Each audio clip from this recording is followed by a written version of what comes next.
Sinubukan kagad namin ng 25 to 30 kilometers kagad ang bitaw po namin. Unang toss. Alam ko po na ngayon bitawan po ng Tarlac. Sir, Tarlac. Meron akong nakilala, ang pangalan ay Dennis Palma. Sa oras ng pangangailangan, siya'y madaling malalapitan.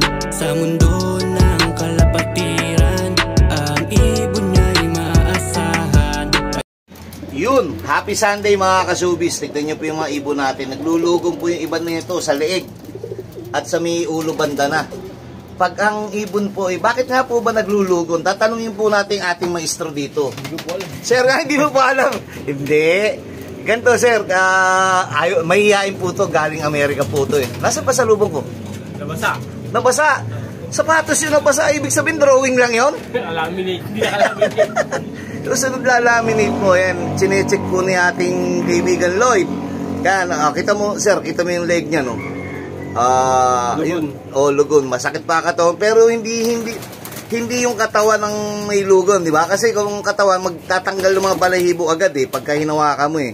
Leg lang, sir.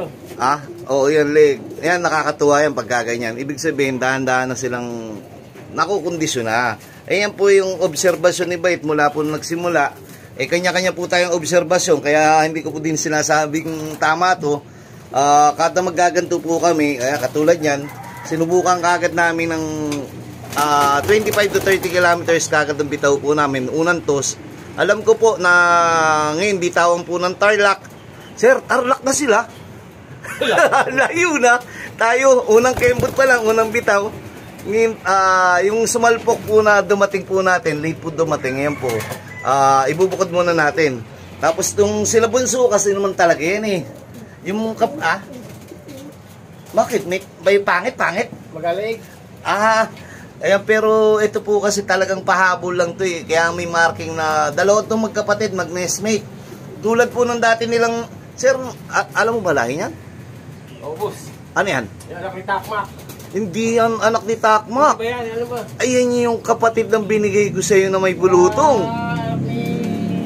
Stitch Sakang. Saka 8 Tacloban. Di mo tinatanda, susunod din na kita bibigyan. Ang dami ko pa nang pamigay doon. Kahapon nga nakapamigay ako eh. Biro mo yung alam mo kung nasa gilid. Pero okay lang po yun. Congrats po doon sa nauna. At sir, may nagtatanong po ba eh, na bakit, sir, paano po ba mauna dyan sa pinamimigay mo? Siyempre, di ba, sir? Ikaw, kung halimbawa ikaw mamimigay, paano mo pipiliin yung unang bibigyan mo? Yung unang mag-PM. O yun, yung unang mag-comment o unang mag-PM. Siyempre, alam nga namang unahin ko kayo kung nandun na, meron na unang nag-PM, nakakahiya na doon kung ba sa bisita, unang dumating yun.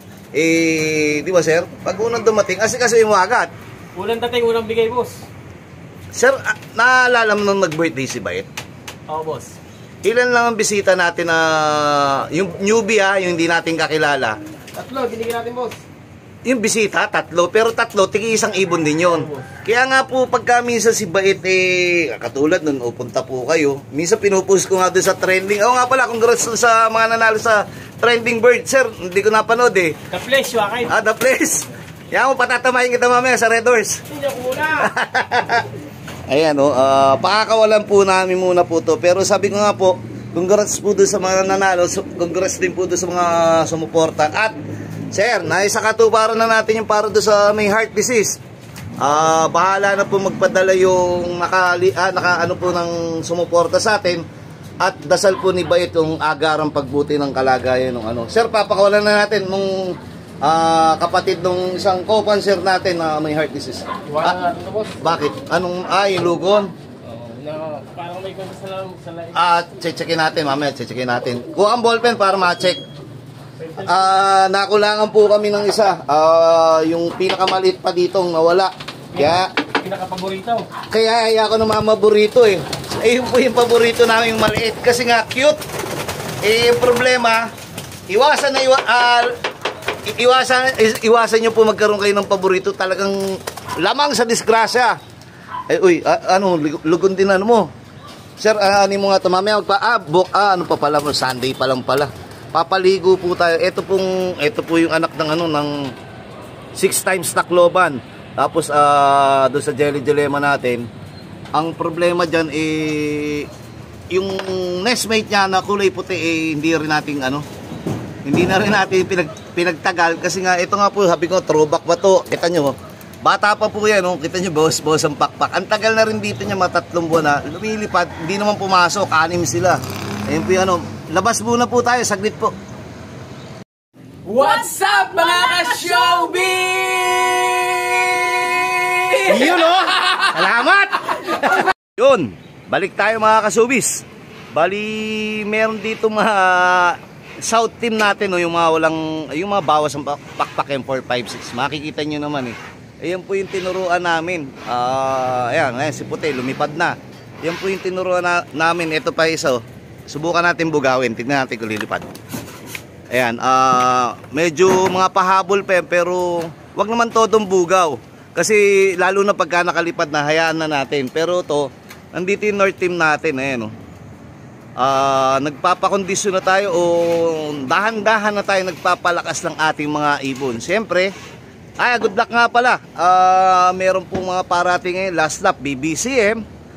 Ewan ko kung 10 sila sa norte, then yung iba naman po Tarlac na yung training. Kami po nakapag-training box na at sumunod nung 30 kilometers natin per view.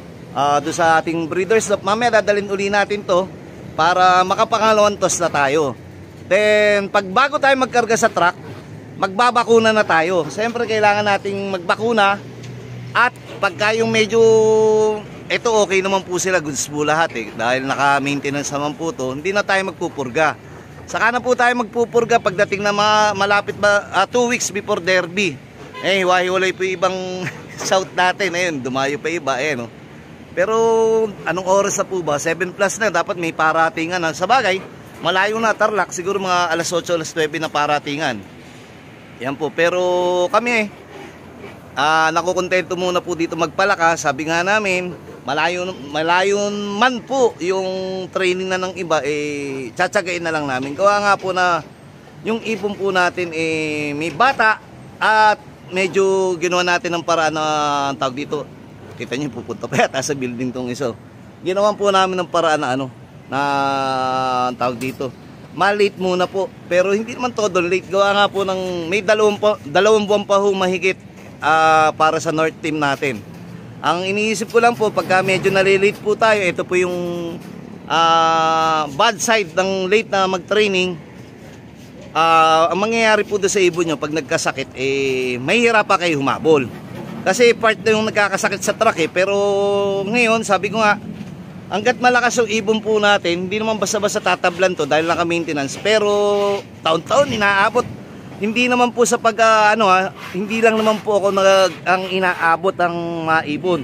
Marami po diyan big loop, marami po diyan marami po diyan nag-iibon na sikat, laking nananalo.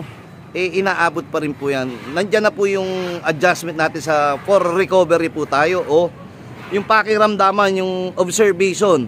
Kaya po kami dito mayat maya balitaan kami ni Lloyd kung nandun ako sa breeders loop, tawagan kami. Ako nagpapasalamat sa aking kaibigan, napakasipag, dahil pa may-ari. May-ari mahilig lang mag-ano sa breeders loop, nag-aasikaso kasi po tayo ng ating mga breeder. Ganun po tayo na pagka nag-breed po tayo, tinututukan natin todo dahil doon po nagsisimula ang ating karera.